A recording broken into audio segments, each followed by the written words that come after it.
Did this small company just make one of the best 360 cameras I have ever tried? So this is called the QooCam Ultra 3. Its main highlighting feature is that it can shoot HK at up to 30 frames per second, 4K at up to 120 frames per second. It can take 96 megapixel photos, all with 1/1.7 inch sensors. For the professionals out there, this can also shoot 10-bit HLG. If you don't know a thing I just said, all you have to know is the specs for this are pretty impressive. Now, to be able to fit those bigger sensors with big aperture lenses, they did have to make this camera a little bit bigger and heavier than something like the X4. Besides this being a pretty big camera, it does have a nice touchscreen. It is a little bit smaller, but it's bright and touch responsive. There are 5 buttons around the camera, which you'll learn pretty quickly, a USB-C port on one side, and the battery and SD card on the other. And speaking of the battery, this will last for around 60 minutes at 8K 30. For some contrast, the X4 gets around 75 minutes of record time claimed for that same 8K 30 resolution. And right before we get to the image quality, this is waterproof, has GPS, and one of my favorite features is there is 100 gigabytes of built-in storage with this. And you still have that micro SD card slot, so I don't think you'll be running out of storage. Now, at the end of this video, I will share some problems that I've had with this, but without any further ado, here is the video and audio quality from this camera.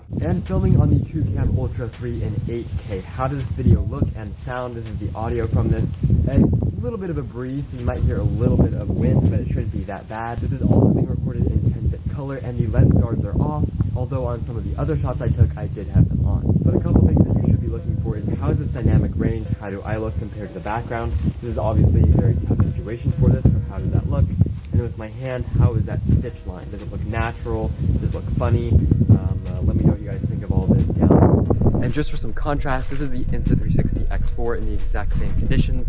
How does it look and sound? Now, as I mentioned, I did have some glitches and problems with this. The first problem I had was connecting to the phone with the live preview. If I wanted to download footage, it had no problem, but then when I hit the live preview button, it just got into this loop and was just loading and loading. The screen was unresponsive, and all the camera told me was that it was connected to the app. Also, when I transferred the footage from this to the iPhone, one of the times it did cut off midway, and I had to restart that whole process. And also, it is really nice that this does have AI tracking, unlike the GoPro Max, but right now it is going like really slow, so maybe not quite as fast as something like the Insta360 AI tracking. And just so you know, the firmware was up to date on both of these devices as of January 12, 2025. So this definitely has some pros and cons, and ultimately it's up to you to decide if those cons are a big problem, or if you want to go for something like the X4.